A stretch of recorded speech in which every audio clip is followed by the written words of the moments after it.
خوش آمدید ناظرین، اس وقت آپ دیکھ رہے ہیں ہندوستان ڈیلی کا یہ اسپیشل پروگرام سوال جواب۔ ناظرین، آج محرم کی پہلی تاریخ ہے۔ آپ سبھی کو محرم کے اس نئے سال کی بہت بہت مبارکباد۔ میرے ساتھ 4 پینلسٹ موجود ہیں اس وقت، میں چاروں کا استقبال کرتا ہوں اور میں آپ لوگوں کو بتا دوں کہ میرے ساتھ اس وقت شیعہ مکتب فکر سے تعلق رکھنے والے عزادار عباس خان صاحب موجود ہیں جو کہ ممبئی کے ڈونگری سے تعلق رکھتے ہیں، مفتی حذیفہ قاسمی صاحب مکتب دیوبند سے تعلق رکھنے والے جو کہ مہاراشٹر کے بھیونڈی سے ہیں، ساتھ ہی ساتھ مولانا ظہیر الدین سنابلی صاحب اہل حدیث سے تعلق رکھتے ہیں، اور ساتھ ہی ساتھ مولانا عمر نظامی صاحب جو کہ ممبئی کے رے روڈ سے تعلق رکھتے ہیں اور اہل سنی والجماعت سے۔ حضرت آپ سبھی کا سواگت ہے۔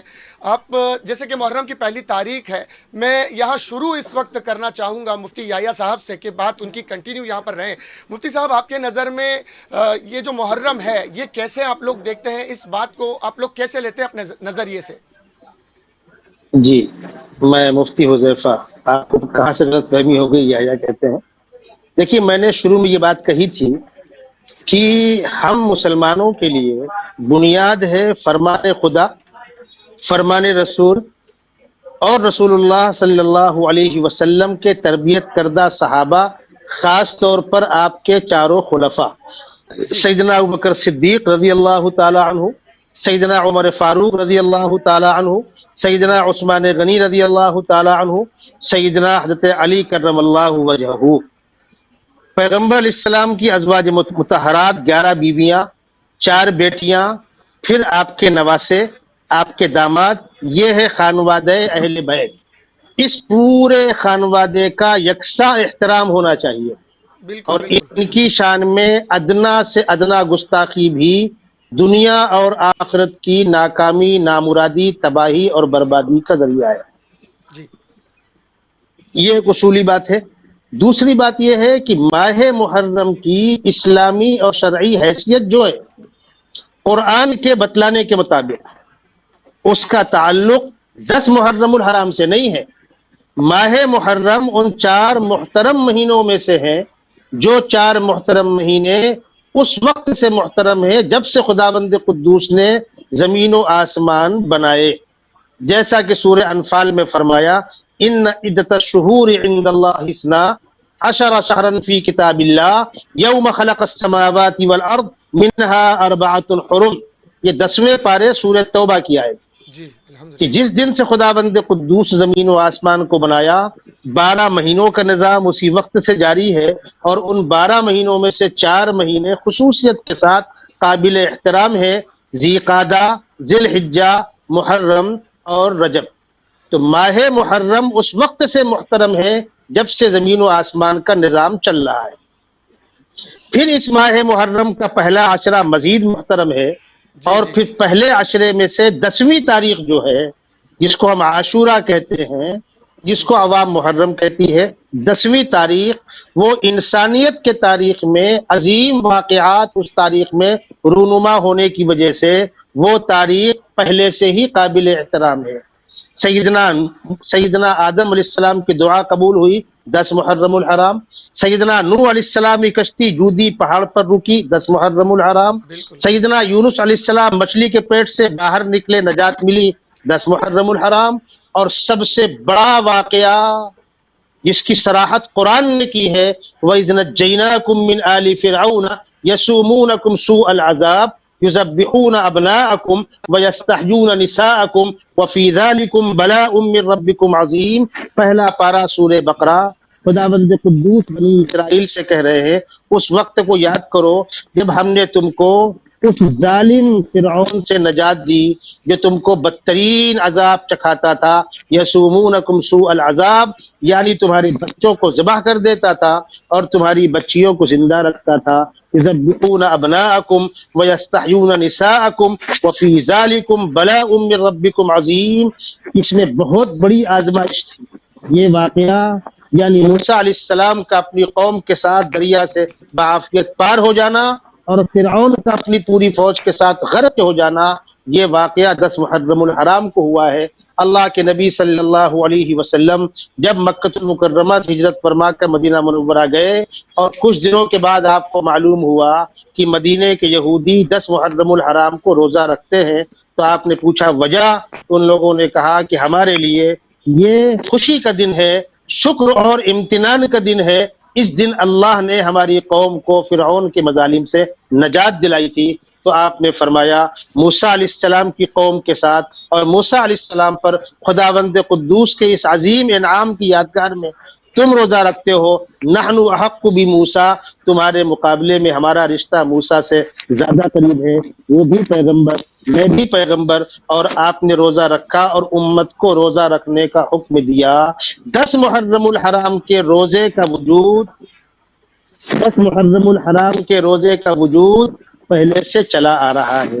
جی جی اتفاق ایسا ہے، سوء اتفاق ایسا ہے کہ نواسے رسول، جی جنت کے شہیدوں کے سردار، ہم سب کے الحمدللہ، سر کے تاج، بالکل اہل الحمدللہ، بیت، الحمدللہ، جنتی پیغمبر علیہ السلام کا لعاب جن کے منہ کے اندر گیا ہوا ہے، بیٹی فاطمۃ الزہرا کے نور نظر، سیدنا جی حسین رضی اللہ تعالی عنہ کی یعنی کہنا چاہیے مظلومانہ اور بدبختانہ شہادت.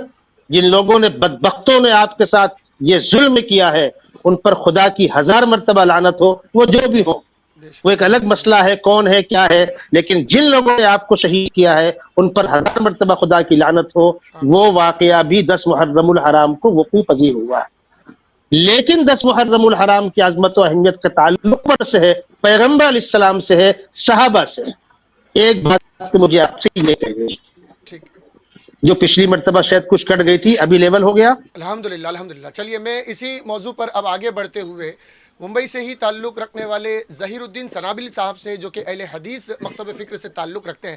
حضرت آپ کیسے دیکھتے ہیں اور اہل حدیث مکتب فکر کے نزدیک محرم کیسے منایا جاتا ہے، کیسے دیکھتے ہیں محرم کو؟ شکریہ آپ کا. الحمدللہ رب العالمین والصلاة والسلام علی رسولہ الکریم، اما بعد.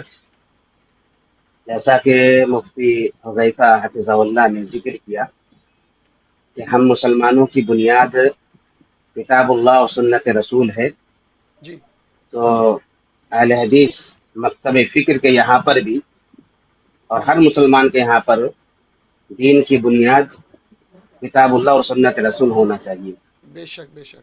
کیونکہ وہی ہمارے لیے ہدایت ہے. کتاب اللہ اور سنت رسول کو چھوڑ کر جو بھی راہ اختیار کی جائے گی وہ گمراہی کی راہ ہوگی. اب ہم چونکہ محرم کی بات آئی، محرم کا تعلق دین سے ہے. اب اس دین کو کہاں ہم جانیں گے؟ ظاہر سی بات ہے قرآن کے اندر اور سنت رسول کے اندر. تو قرآن کو جب ہم کھولتے ہیں، مفتی صاحب نے بھی اس آیت کی تلاوت کی، سورہ توبہ کی آیت نمبر 36، جس میں اللہ رب العالمین نے فرمایا ان عدت الشہور عند اللہ 12 شہرا فی کتاب اللہ یوم خلق السماوات والارض منها 4 حرم ذلك الدین القیم فلا تظلموا فیہن انفسکم. آیت کریمہ سے معلوم ہوتا ہے کہ جی 12 مہینے کا نظام جب سے آسمان و زمین کی تخلیق ہوئی تب سے ہے. پھر یہ بھی بات معلوم ہوتی ہے کہ ان میں سے 4 مہینے حرمت والے ہیں. یہ حرمت والے مہینے بھی جب سے آسمان و زمین کی تخلیق ہوئی ہے تب سے ہے. اور اس کے اندر پھر ہمیں حرمت والے مہینے میں کیا کرنا چاہیے، اس کے تعلق سے اللہ رب العالمین نے فرمایا فلا تظلموا فیہن انفسکم، کہ تم اپنے آپ پر ان مہینوں میں یعنی حرمت والے مہینوں میں ظلم نہ کرو. ابن عباس رضی اللہ تعالیٰ عنہ کی تفسیر ہے، وہ کہتے ہیں کہ دیگر اور مہینوں میں اپنے آپ پر ظلم نہ کرو، خصوصیت کے ساتھ ان 4 حرمت والے مہینوں کے اندر اپنے آپ پر ظلم نہ کرو. ظلم کی ایک کیفیت قرآن کے اندر خود ذکر کیا گیا ہے کہ حرمت والے مہینے کے اندر قتال نہیں کرنا ہے. اس کے علاوہ جو بھی گناہ ہیں ان گناہوں کو خصوصیت کے ساتھ حرمت والے مہینے کے اندر ترک کرنے کی تاکید قرآن کے اندر کی گئی ہے. تو یہ بات ہمیں قرآن سے سیکھنے کو ملتی ہے. حرمت والے مہینے 4 ہیں، اس کی تفسیر ہمیں بخاری کی حدیث سے ملتی ہے، صحیح بخاری کی حدیث سے، جس میں اللہ کے نبی صلی اللہ علیہ وسلم فرماتے ہیں، ابو بکر رضی اللہ تعالی عنہ اس حدیث کے راوی ہیں، کہ آپ نے فرمایا السنۃ 12 شہرا، کہ سال 12 مہینے کیا ہوتا ہے، ان میں سے 4 حرمت والے مہینے ہیں، 3 متوالیات، 3 تو پے در پہ ہیں، ذوالقعدہ و ذوالحجہ و محرم. ذوالقعدہ، ذی الحجہ اور محرم اور ورجب اور رجب کا مہینہ. تو محرم کا مہینہ حرمت والے مہینوں میں سے حرمت والا مہینہ ہے، جس کے اندر ہم پر لازم ہے کہ اس کے حرمت کو پامال نہ کرے، اس کی حرمت کا ہم خیال رکھیں، اور اس کی حرمت کا خیال رکھتے ہوئے ہر طرح کے گناہ کے کام سے باز آ جائیں. یہ پہلی چیز ہمیں قرآن سے معلوم ہوتی ہے. جہاں تک ہمیں محرم کے اندر عمل کی بات ہے تو اللہ کے نبی صلی اللہ علیہ وسلم سے یہ بات معلوم ہوتی ہے. اس کی فضیلت میں اللہ کے نبی صلی اللہ علیہ وسلم فرماتے ہیں افضل الصیام بعد رمضان شہر اللہ المحرم. یہ صحیح مسلم کی حدیث ہے کہ افضل روزہ رمضان کے بعد محرم کا روزہ ہے. بے شک. تو یہاں سے معلوم ہوتا ہے کہ محرم کا روزہ رمضان کے بعد افضل ترین روزہ ہے، جس کے اندر کثرت کے ساتھ یا پھر تمام مہینوں میں یعنی سارے کے سارے ایام کے اندر محرم کے روزہ رکھنے کی ترغیب دی گئی ہے. علماء کے اندر کچھ اختلافات ہے کہ اکثر ایام مراد ہے یا پھر سارے ایام مراد ہے. بہرحال وہ اختلاف اپنی جگہ پہ، لیکن اللہ کے نبی صلی اللہ علیہ وسلم کی اس حدیث سے معلوم ہوتا ہے کہ محرم کے مہینے کے اندر ہمیں روزہ رکھنا چاہیے، اس کی ترغیب دی گئی ہے. دوسری فضیلت اس حدیث سے ہمیں محرم کے مہینے کی یہ معلوم ہوتی ہے کہ نبی صلی اللہ علیہ وسلم نے فرمایا شہر اللہ، اللہ کا یہ مہینہ ہے. تو اللہ تعالیٰ کی طرف اس مہینے کی نسبت کرنا اس مہینے کی عظمت اور اس کی فضیلت کو بڑھا دیتا ہے. اس وجہ سے یہاں سے بھی اس مہینے کی فضیلت اور اس کی اہمیت ثابت ہوتی ہیں. اس کے علاوہ اس مہینے کے اندر عاشورہ کا دن ہے، جس میں نبی صلی اللہ علیہ وسلم نے روزہ رکھنے کا اہتمام کیا. آپ جب مکہ میں تھے اس وقت بھی آپ صلی اللہ علیہ وسلم نے روزہ رکھا، جیسا کہ صحیح حدیث سے بالکل ثابت ہے یہ بات. اسی طرح سے جب مدینے میں آئے تو رمضان روزہ سے پہلے آپ صلی اللہ علیہ وسلم خود روزہ رکھتے تھے اور صحابہ کو تاکید کرتے تھے. اور جب رمضان کا روزہ فرض ہو گیا تو نبی صلی اللہ علیہ وسلم نے کہا تم میں سے جو عاشورہ کا روزہ رکھنا چاہے تو رکھے، جو نہ رکھنا چاہے تو نہ رکھے. لیکن نبی صلی اللہ علیہ وسلم نے عاشورہ کے روزے کی فضیلت کو مسلم رکھا، اور آپ نے باقاعدہ بتایا کہ عاشورہ کا روزہ رکھنے سے میں اللہ رب العالمین سے امید کرتا ہوں کہ 1 سال پہلے کے گناہ معاف کر دے گا. تو یہ نبی صلی اللہ علیہ وسلم کی حدیث ہے.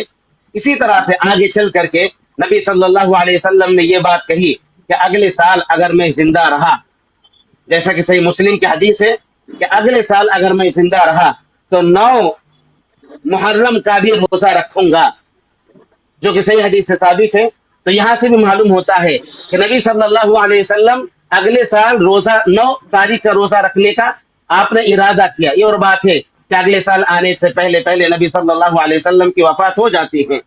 تو یہ محرم کا مہینہ ہے جس کے اندر محرم کی حرمت کا خیال رکھنے کا ثبوت قرآن و حدیث سے ملتا ہے.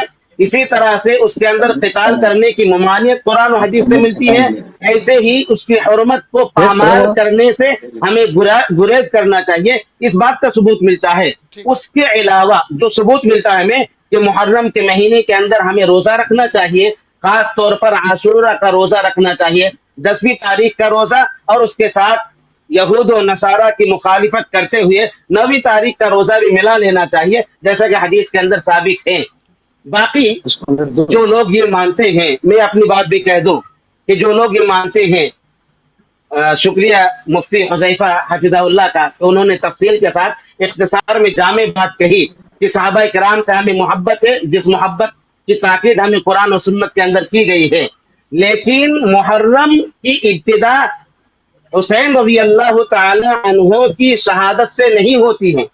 حسین رضی اللہ تعالیٰ عنہ کی فضیلت جو ہمارے یہاں پر مسلم ہے، ہم ان سے محبت کرتے ہیں، جس طرح سے اللہ کے نبی صلی اللہ علیہ وسلم نے محبت کرنے کی تاکید کی، اور صرف حسین رضی اللہ تعالیٰ عنہ سے نہیں بلکہ حسن رضی اللہ تعالیٰ عنہ سے بھی، کیونکہ نبی صلی اللہ علیہ وسلم نے حدیث کے اندر فرمایا من احبہما فقد احبنی ومن ابغضہما فقد ابغضنی، کہ جس نے ان دونوں سے محبت رکھی اس نے مجھ سے محبت کی، اور جس نے ان دونوں سے بغض رکھا اس نے گویا کہ مجھ سے بغض رکھا. تو ہم حسن اور حسین رضی اللہ عنہما سے، اسی طرح سے تمام کے تمام اہل بیت سے، اسی طرح سے تمام کے تمام صحابہ سے محبت رکھتے ہیں، اور ان کی شخصیت کے اندر کسی قسم کا کوئی غلو نہیں کرتے ہیں.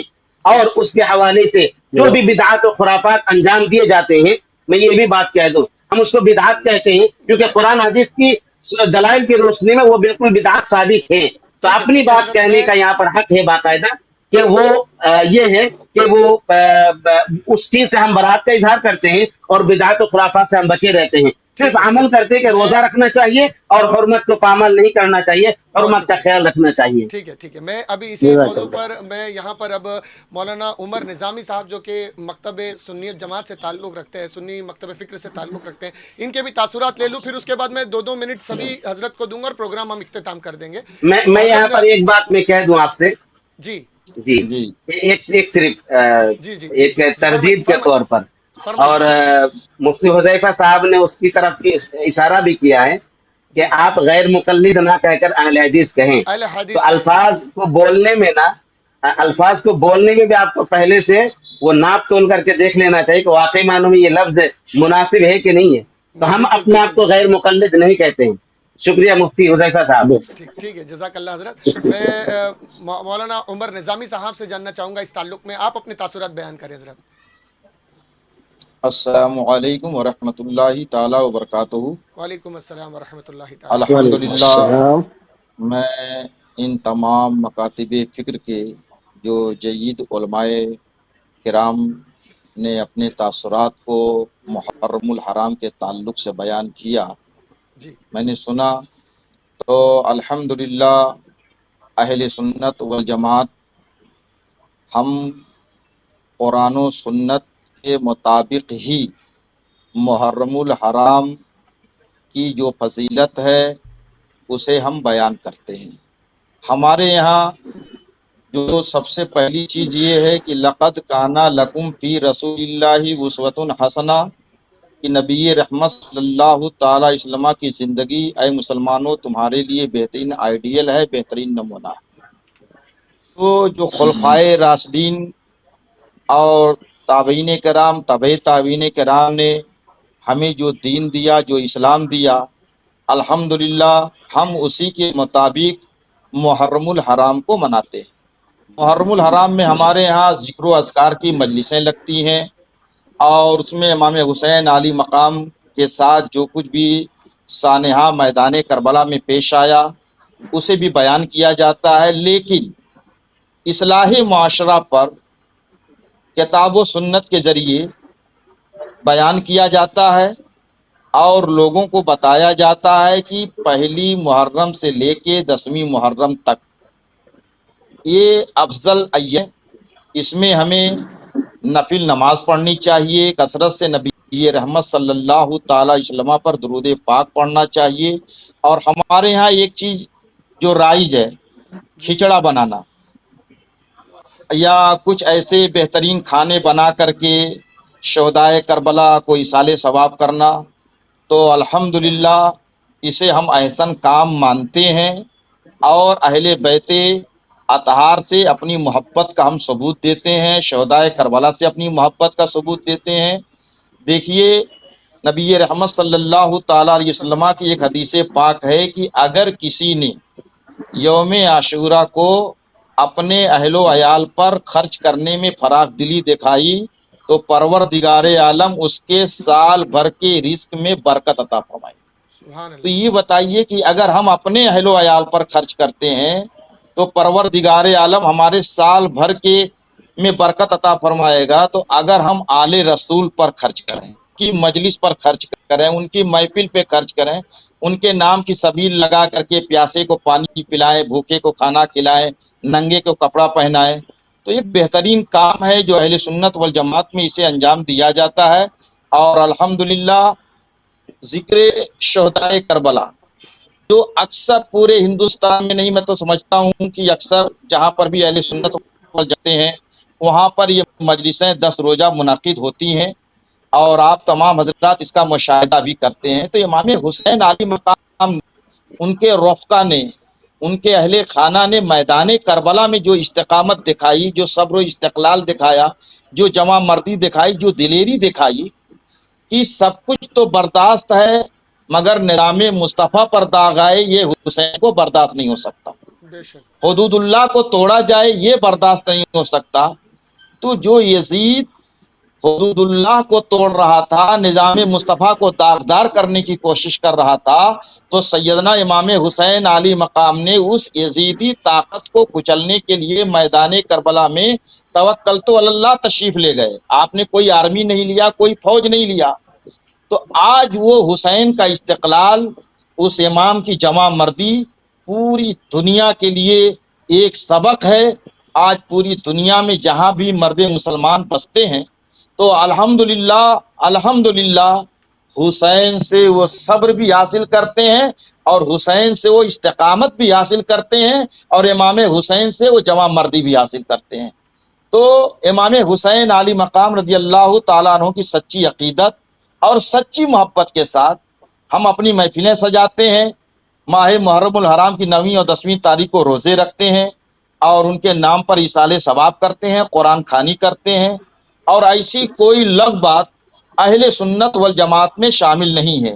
ہاں، اگر کچھ جولا اہل سنت والجماعت کے نام پر کچھ تعزیہ داری یا اور کوئی خرافات، پنکھ جھیلنا، ایسی کوئی چیزیں کرتے ہیں، تو اس سے اہل سنت والجماعت کا کوئی واسطہ اور کوئی تعلق نہیں ہے۔ یہ رہی میری بات۔ ٹھیک ہے، میں اب اسی موضوع پر حضرت عزادار عباس خان صاحب کے پاس جانا چاہوں گا۔ حضرت آپ بھی اپنے تاثرات رکھیں کہ شیعہ کا جماعت کے نزدیک کس طرح سے دیکھا جاتا ہے محرم کو؟ جی میں معذرت چاہتا ہوں، بیچ میں ذرا نیٹ کا کنیکشن ختم ہو گیا تھا، اس لیے میں جی نے کچھ صاحبان کی بات سنی، کچھ کی نہیں سن پایا میں، اس لیے بہرحال معذرت چاہتا ہوں۔ اور عرض یہ کرنا تھا کہ آپ دیکھیں کچھ لوگ جو محرم کے اعمال کو اور اس کی جو رسومات ہیں، مراسم کو صحیح بولتے ہیں، کچھ کہتے ہیں کہ نہیں اتنا صحیح ہے، یہ خرافات ہے، غلط ہے، بدعت ہے۔ تو میں یہ کہنا چاہ رہا تھا کہ کیا دنیا میں اس وقت جتنے بھی ادیان اور مذاہب ہیں سب حق پر ہیں؟ ایک عقل سلیم رکھنے والا انسان کہے گا کہ نہیں۔ کیا اسرائیل اور ایران دونوں حق پر ہیں؟ انسانیت کرنے والا، عقل رکھنے والا انسان کہے گا کہ نہیں، ایک ظالم ہے اور دوسرا مظلوم مثلا۔ تو کیا ایسے ہی قاتل مقتول دونوں ایک ہی ہیں؟ دونوں کو ہم رضی اللہ کہیں گے؟ ظالم مظلوم کیا دونوں ہی صحیح ہیں؟ تو نبی کریم صلی اللہ علیہ وسلم نے، قرآن نے، خداوند متعال نے جن لوگوں سے محبت کرنے کا حکم دیا ہے ہم ان سے محبت کرتے ہیں، اور جن لوگوں سے دوری رکھنے کا حکم دیا ہے، بیزاری کا حکم دیا ہے، ہم ان سے بیزار ہیں۔ آپ اگر غور کریں تو آپ کو معلوم ہوگا، سچائی پر اگر آپ نگاہ ڈالیں، حقیقت دیکھیں گا، کیا مولا کائنات کو شہید کرنے والا اور خود مولا کائنات دونوں نبی کے نزدیک محترم ہیں، دونوں صحابی ہیں؟ امام حسن علیہ السلام کے جنازے پر تیر برسانے والا حق پر ہے، جبکہ علی کون ہے آپ جانتے ہیں، نبی نے کیا فرمایا، قرآن کیا کہہ رہا ہے۔ بالکل امام حسن کون ہے، نبی پاک کی حدیثیں موجود ہیں۔ امام حسین علیہ السلام سے متعلق اسی طرح سے میں کہوں گا، ایسے سارے ائمہ کو شہید کرنے والے، اور اس کے بعد جناب فاطمہ زہرا کے دروازے پر آگ اور لکڑی جمع کرنے والے، ان کے منہ پر کوڑے برسانے والے، اور ان کے حق کو کہ جسے نبی کریم نے اپنی زندگی میں دے دیا تھا چھیننے والے، کیا دونوں برابر ہیں؟ تو ہم ان کا کام کریں کہ جن کا احترام قرآن سے اور سنت نبی سے ثابت ہے۔ اس کے بعد بہت ساری کتابیں لکھی گئی ہیں اہل بیت کے خلاف، اور کچھ تو وہ جو زمانہ اسرائیلیات تھا، میں صرف اشارہ کر کے گزرنا چاہ رہا ہوں، اس میں اسلام کے دشمنوں نے اہل بیت اطہار علیہ السلام کی مذمت میں، ان کے مخالفین کی مدح میں حدیثیں لکھی ہیں کہ جنہیں آج لوگ دلیل کے طور پر پیش کرتے ہیں۔ اور اس کے بعد میں نے جیسا کہ ابھی اس سے پہلے والی گفتگو میں اشارہ کیا تھا کہ عالمی استکبار یہ چاہتا ہے کہ ان میں اتحاد نہ ہو، لہٰذا اتحاد سے دوری کے لیے طرح طرح کی کتابیں لکھی جاتی ہیں اور لوگوں کو بھڑکایا جاتا ہے، اور حق بات جو اب میں کہنے جا رہا ہوں سننے کے لائق ہے۔ خداوند عالم کا قرآن کریم میں جگہ جگہ ارشاد ہے کہ جو حق پر ہوتا ہے اس کے خلاف پروپگنڈا زیادہ ہوتا ہے، حق بات کو سمجھنے والے کم ہوتے ہیں، حق بات کو ماننے والے کم ہوتے ہیں، حق بات پر عمل کرنے والے کم ہوتے ہیں۔ نبی کریم نے اپنی زندگی میں گریہ کیا ہے، شہادت سے پہلے گریہ کیا ہے، اور میں نے بھی کہا کہ جناب حمزہ کی قبر مبارک پر جا کر آپ نے گریہ کیا ہے، تو کہاں سے خرافات ہو جائے گا بھائی؟ کہاں سے یہ غلط ہو جائے گا؟ کتنی حدیثیں ہیں طرفین میں کی کتابوں میں بھری پڑی ہیں جہاں پر اہل بیت اطہار کے علیہ السلام کے کی شہادت پر اور ان کے مصائب پر تاریخ سے ثابت ہے، کتابوں سے ثابت ہے کہ انسان نہیں، حیوانوں نے، جانوروں نے، جمادات نے، نباتات نے گریہ کیا ہے. تو کہاں سے بدعت ہو جائے گا، خرافات ہو جائے گا؟ میں اس بات کو مانتا ہوں کہ ہمارے یہاں کچھ جاہل لوگ، ان پڑھ لوگ اپنے اعتبار سے کچھ کام کر دیں تو آپ اس سے سند نہیں بنا سکتے. آج اگر تعزیہ اٹھانا بدعت ہے یا غلط ہے، خرافات ہے، آپ دیکھیے کون سی درگاہ ہے بر صغیر میں جہاں سے صندل نہیں اٹھتا ہے، جہاں سے عرس جب نہیں ہوتا ہے. یہ جوانان جنت کا سردار نہیں ہے یہ لوگ، یہ عام لوگ ہیں، ہمارے آپ کے جیسے ہیں. اگر کسی نے کوئی کرشمہ کر دیا، کرامات کر دیا کہ اس کو زنجیر میں جکڑا گیا ہے اور کچھ ایسا کر دیا کہ اس کی زنجیر کھل کے گر گئی، تو آپ اس کو کرامات کہہ رہے ہیں اور آپ اس کو نبی کے برابر لا رہے ہیں، آپ اس کو اس کا عرس بنا رہے ہیں، آپ اس کی یاد بنا رہے ہیں، ہزاروں مراسم انجام دے رہے ہیں. تو کیا یہ بدعت نہیں ہے؟ یہ یہ ساری خرافات نہیں چیزیں ہے؟ حضرت، یہ ساری اور چیزیں اہل علماء بیت دیوبند اور رسول، حضرت یہ جی چیزیں تو علماء دیوبند اور علماء اہل حدیث کے نزدیک ویسے ہی منائی نہیں جاتی، نہ عرس منایا جاتا ہے، نہ سندل نکالا جاتا ہے. یہ چیزیں تو سنی جی والجماعت کے نزدیک رائج ہیں کہ وہ لوگ ان چیزوں کو کرتے ہیں. جی آپ تعلق ہمارا لیکن کچھ محرم سے ہے. جی لیکن کچھ مسلمان کرتے ہیں ایسا. ہم جو تعزیہ تابوت علم نکالتے ہیں یہ کربلا کے شہداء کی یاد میں، وہ علم جو جناب عباس لے کر میدان میں گئے تھے، جی تو میرے بھائی اس کی یاد بنانا کہاں سے بدعت ہو جائے گی؟ ہم جناب امام حسین اسلام کا لاش مبارک جس میں اطہر و ناظرین زمین گرب کربلا پر پڑا رہا نہیں اٹھایا گیا، اس کی یاد میں ہم تابوت بنا کے اسے اٹھاتے ہیں. یہ بہترین. کہاں سے غلط ہے؟ ٹھیک ہے، میں اب یہاں بس جی ہم پروگرام اختتام کی اور دھیرے دھیرے بڑھ رہے ہیں. ہمارے پاس اب بس آخری 10 منٹ ہے. میں 2 منٹ ہر پینلسٹ کو دوں گا کہ آخری میں اپنی اپنی بات رکھیں. مفتی حذیفہ صاحب، قاسمی صاحب سے میں چاہوں گا کہ 2 منٹ میں آپ اپنی بات رکھیں. ہم تینوں پینلسٹ کو 2 منٹ دے کے پروگرام کا اختتام کریں گے. حضرت 2 منٹ میں آپ اپنی آخری میں بات رکھیں، اپنے تاثرات انت میں بیان کریں. حذیفہ قاسمی صاحب. ہاں جی. جی، میں بس پروگرام اختتام کی اور بڑھ رہا ہے. 2 منٹ میں آپ اپنی بات رکھیں، باقی ہم لوگ انشاءاللہ اس پروگرام کو دھیرے دھیرے اختتام پر لے جائیں گے. مفتی صاحب آواز آ رہی ہے؟ شاید نیٹ ورک ایشوز ہیں. چلیے وہ جب تک ریکنیکٹ ہوتے ہیں. ہو گیا. مفتی صاحب جی جی ہاں جی ہو گیا، فرمائیے. آواز آ رہی. جی جی فرمائیے. آپ مجھ سے کچھ پوچھیے، میں جی اپنی بات تو کہہ چکا ہوں نا. نہیں، میں لاسٹ کے 2 منٹ سب پینلسٹ کو دوں گا تاکہ وہ آخری 2 منٹ میں اپنی بات رکھیں اور ہم پروگرام کو اختتام پر لے جائیں. ٹھیک ہے. آخری پیغام آپ کا اب کیا میری رہے گا حضرت بھائی؟ آخری پیغام یہ ہے جی کہ پیغمبر علیہ السلام کے 4 خلفاء ہیں، چاروں اہل بیت ہیں. الحمدللہ. سیدنا ابوبکر صدیق، عمر فاروق آپ کے خسر ہیں. جی سیدنا عثمان غنی، علی مرتضی آپ کے داماد ہیں. جی پیغمبر علیہ السلام کی 11 بیویاں ہیں، 11 کی 11 اہل بیت ہیں. پیغمبر علیہ السلام کی 4 بیٹیاں ہیں، 4 کی چاروں اہل بیت ہیں. آپ کے 3 داماد ہیں، تینوں اہل بیت ہیں. ان میں سے کسی کی شان میں گستاخی ہوگی تو ہمیں دکھ ہونا چاہیے. جی سیدنا عثمان غنی رضی اللہ تعالی عنہ، جس کو اللہ کے نبی کی 2 بیٹیاں منسوب ہیں، ان کی مظلومانہ شہادت نہیں ہے. سیدنا عمر فاروق کی شہادت نہیں ہے. سیدنا علی مرتضی کی شہادت نہیں ہے. جی تو ان تمام شہادتوں پر فضائل شہادت کیوں نہیں بیان ہوتے، بالکل. یا مظلومیت کیوں نہیں بیان ہوتی؟ پیغمبر علیہ السلام کی 4 بیٹیاں ہیں، چاروں کی فضائل ہیں. بڑی بیٹی حضرت زینب رضی اللہ تعالی عنہا، جن کے انتقال کے موقع پر آپ نے فرمایا تھا میری اس بیٹی کو میری دین کی بنیاد پر بہت تکلیف دی گئی، ان کا کوئی نام لینے کو تیار نہیں. اس پر ماتم ہونا چاہیے کہ پیغمبر علیہ السلام کے خاندان میں سے چند کا نام لے کے آپ نے الگ کر لیا. یہ تو ایسا ہو گیا کہ ہندوستان کے کسی کمیونٹی کے 4 افراد کو لے کر آپ کہتے ہیں پوری کمیونٹی ہے.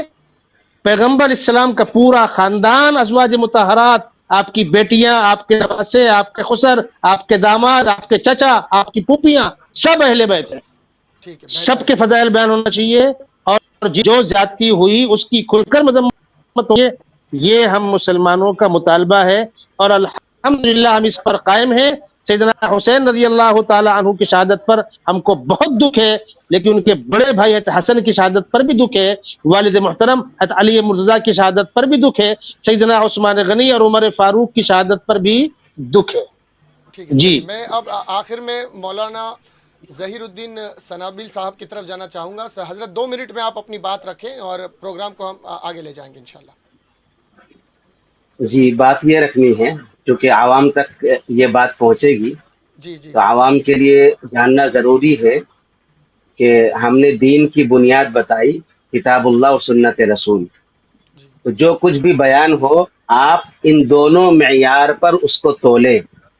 آپ جو بات کہیں حسین رضی اللہ عنہ کے تعلق سے، کسی بھی صحابی کے تعلق سے، یا کسی بھی عمل کے تعلق سے، تو دیکھیں کہ شریعت کی نگاہ میں، شریعت میں اس کی کیا حیثیت ہے، یہ جاننا بہت ضروری ہے۔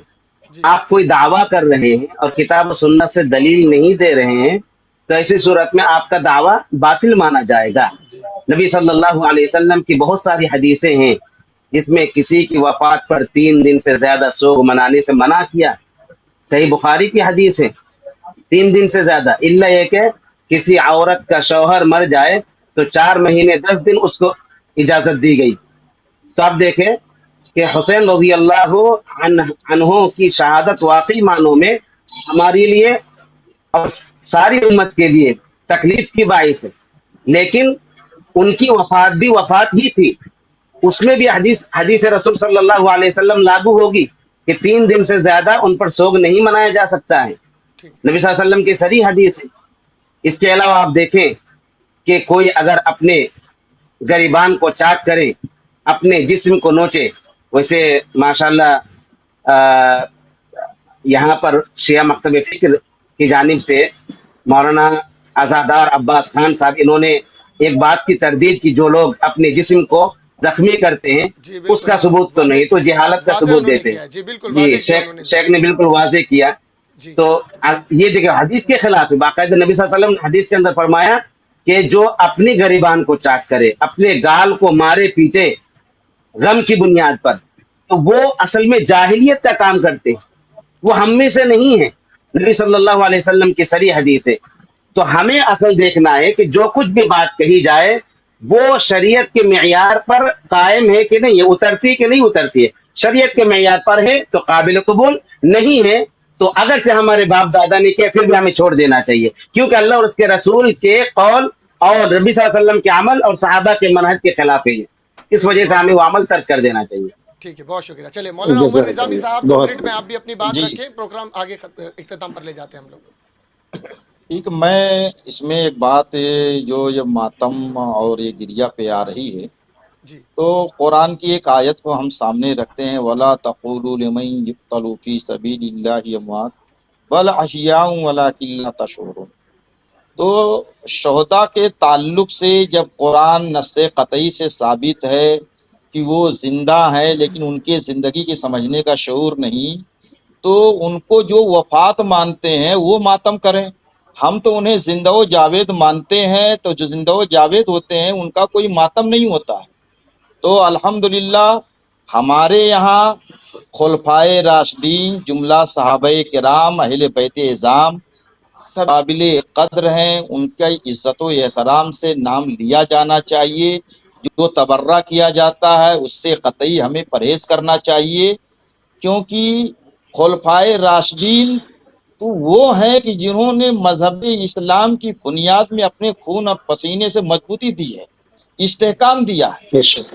تو میری گزارش یہ ہے کہ جتنے بھی مکتبہ فکر کے لوگ یہاں بیٹھے ہوئے ہیں وہ اپنی اپنی مجلسوں میں اگر سیدنا امام حسین علی مقام اور شہیدان کربلا کا ذکر کرتے ہیں تو خلفائے راشدین کا بھی ذکر جمیل ہونا چاہیے۔ چلیے، بہت شکریہ۔ بے شک۔ میں بس آخر میں یہاں پر مولانا ازادار عباس خان صاحب کی طرف جانا چاہوں گا۔ مولانا ازادار عباس خان صاحب، آواز آ رہی ہے حضرت؟ جی آ رہی۔ جی بس آخری 2 منٹ ہے، آپ اپنی بات رکھیں، انشاءاللہ پروگرام اختتام کرتے ہیں ہم لوگ۔ دیکھیے سراج صاحب، جی 1 منٹ یا 2 منٹ میں یہ سارے مسئلے حل نہیں ہو سکتے جی اور بالکل نہ ہی بالکل بالکل ساری باتیں کہی جا سکتی ہیں. جی بالکل ابھی جیسے ہمارے محترم نے فرمایا کہ وَلَكُمْ فِي رَسُولِ اللَّهِ أُسْوَةٌ حَسَنَةٌ. وَلَقَدْ كَانَ لَكُمْ فِي رَسُولِ اللَّهِ أُسْوَةٌ حَسَنَةٌ. لقد کا نا پوری آیت پڑھیں گے ادھر سے. لقد كان لكم. وَلَقَدْ لقد لقد لقد كان نہیں، لقد كان واو نہیں ہے، فی لکم لقد كان لكم. ہاں وانی لقد كان لقد كان جی فی رسول اللہ لقد كان اسوۃ لکم فی حسنہ. رسول اللہ اسوۃ حسنہ. جی تو کیا سنت نبی یہ نہیں ہے کہ آپ جب جناب سیدہ جناب فاطمہ زہرا خاتون جنت کے در پہ جاتے تھے تو سلام کرتے تھے؟ وہ جب آتی تھیں آپ کے گھر پر تو آپ اس کے احترام میں کھڑے ہو جاتے تھے، اور آپ نے کہا کہ فاطمہ بضعۃ منی، میرا ٹکڑا ہے، من آذاها فقد آذانی. میں یہ پوچھنا چاہتا ہوں امت مسلمہ سے کہ کیا یہ حدیث صحیح نہیں ہے؟ اور ساری کتب مکتبہ اسلامی میں یا کیا یہ حدیث موجود نہیں ہے؟ تو اگر اسی فاطمہ کو کوئی کوڑے مارے، ان کے گھر کا دروازہ جلائے، تو کیا ہم اس پر بھی سلام بھیجیں گے؟ میں نام نہیں لیتا کس نے کیا. اگر آپ کے اندر حق پہچاننے کا جذبہ ہے تو اٹھائیے کتابیں اور پڑھیے. اور اس کے بعد میں یہ کہنا چاہوں گا کہ نبی کریم کی 4 بیٹیاں نہیں تھیں، سلام ایک اکلوتی بیٹی تھی آپ، اور باقی جو تھی وہ ان عورتوں کی بیٹیاں تھیں کہ جو جن کی ان کے پہلے کے شوہروں سے تھی. ہاں جب نبی کے گھر میں آئیں گی آپ، وہ تو بچیاں وہ نبی کو اپنا باپ بولیں گی. اس عنوان سے نبی ان کے باپ ہوئے اور بیٹیاں ان کی بیٹی ہوئی. جناب فاطمہ زہرا سلام اللہ علیہا کا ایک لقب ہے بطول.